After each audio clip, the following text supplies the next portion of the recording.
Hello guys! Hello! Aquarius, welcome dito sa aking channel, Kapalaran 888. Welcome! Alamin natin kung anong messages, vibration, gabay energy para sa inyong lahat. Ito ay general reading, so pwede kang makaresonate. Gamitin mo ang iyong intuition sa panonood. So same din to sa Gemini, Aquarius. Parang ina-advisean ka ng ating mga angels na kailangan mong maging healthy, diba? Healthy regimen to eh. New way of eating habits to, para daw maging malakas ang pangangatawan mo. So, pwede ka daw maging vegetarian, or pwedeng puro lang gulay yung i-consume mo. Ba't ganun? Paki-comment sa comment section kung bakit ganito yung messages nyo. Siguro yung iba sa inyo dyan, nagpaplano kayong mag-diet, or diba, baguhin yung lifestyle nyo, so kaya ganun. Okay. Etong dalawang to, connected sa bawat isa. Kasi connect with nature din siya. So, you're rejuvenated and inspired by spending time outdoors. So, same din, nature din. Diba? So, sinasabi ng baraha, pwede kang mag-spend time sa nature, pwede kang mag-spend time sa pets, sa mga plants mo, sa nature yun, sa dagat, sa bundok, or sa kung saan pa man, kung gusto mong ma-relax. And gamitin mo daw yung abilidad mo para ma-resolve mo kung ano man ang sitwasyon na meron ka, you can do it. So, binibigyan ka niya ng courage, or binibigyan ka ng iyong mga spiritual helpers, angels ng courage. Okay?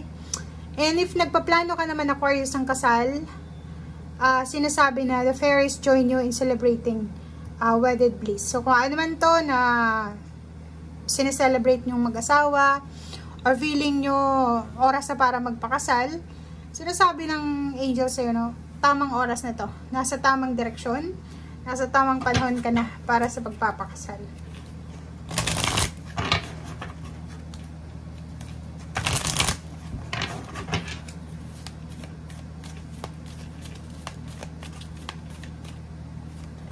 Okay, snake and shark.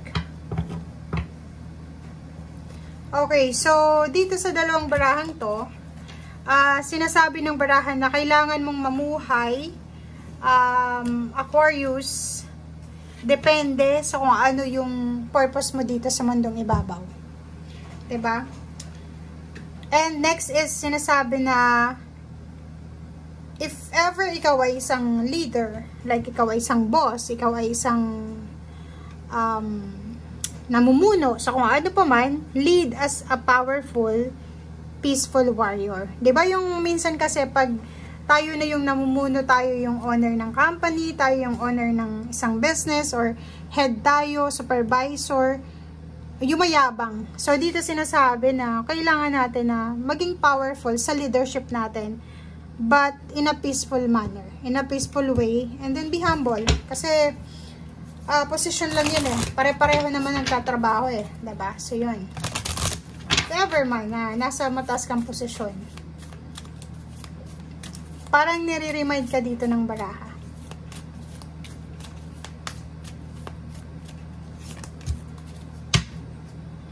Archangel Christine.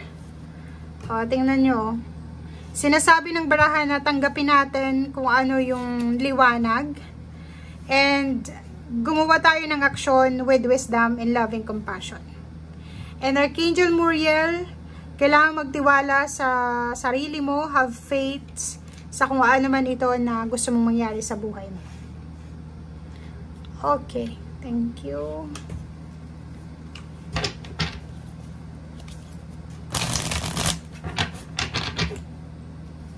Aquarius.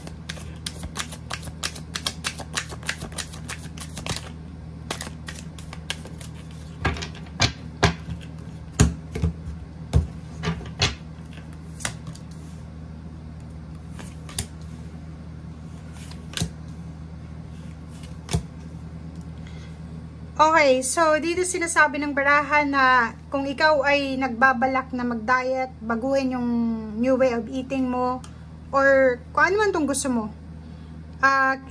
Gusto mo mag-asawa, gusto mo ayusin yung relationship yung magkarelasyon, Kailangan mo ng kompromiso dito. Kailangan mo maging determinado, matalino, motivated.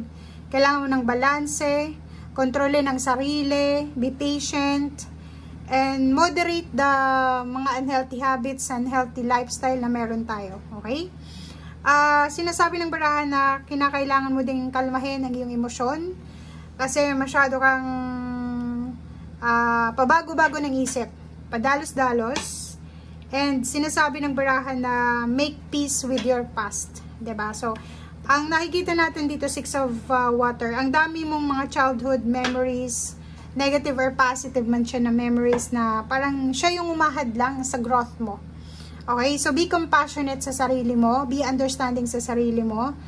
Isipin mo na yung past is past. Maganda man yung past mo or hindi maganda, disappointing man siya or painful, sinasabi ng barahan na pwede mo siyang balikan, pero wag mong yung parang inaano mo, rinoromanticize mo yung past mo na hindi ka na nakaka-move on. Yun na lang yung focus mo. Diba, oh? Masyado kang overworking sa nangyari sa past mo. Yung iba din sa inyo dito, bawas-bawasan yung moderation nga eh. Bawasan nyo yung overworking, overstress, mga over na yan, imbalances, okay? Kasi may consequences yun eh. It's either dahil sa sobrang stress mo, sa sobrang pag-iisip, sa sobrang trabaho, sa sobrang negativity sa paligid mo, wala ka ng interest sa paligid mo. Diba? Parang, ano ka na eh, pagod na pagod ka palagi, sobrang bisyo, sobrang pagpapayaman, yung sobra-sobra sa buhay natin is masama din yun. Okay? So, yun. Opportunity. Yung iba din sa inyo dito, dahil sa sobra sigurong obligasyon sa pamilya, obligasyon sa trabaho, obligasyon sa society, medyo nawawala na sila ng interest. Diba? Yung halimbawa, trabaho ka ng trabaho, hindi ka naman nakakaipon. Nawawala lang. So, instead na maging motivated ka, wala, tinatamad ka na lang. So, dito sa baraha mo, sinasabi na huwag tayong tamarin. Pwede nating balansehin yung pag-multitask natin. Like, dahan-dahan lang tayo. Pero huwag kang titigil. Yun yung sinasabi ng baraha. Huwag mong ititigil kung ano itong pangarap mo. Huwag mong ititigil kung ano itong purpose mo. 'Di ba? Kasi pag tinigil mo yan dahil sa disappointments mo, wala nang mangyari. Sayang yung naumpisahan mo. Etong overworking na to, sinasabi na mag-iingat ka dahil pwede may consequences yan eh. 'Di ba? Yung sobrang pagtatrabaho, sobrang puyat, sobrang pagod, sobrang gutom, may consequences yan. So, much better daw na kung pagod ka, busy ka, night shift ka, balance din yung iyong health lifestyle. Okay? So, thank you guys and see you again. Bye!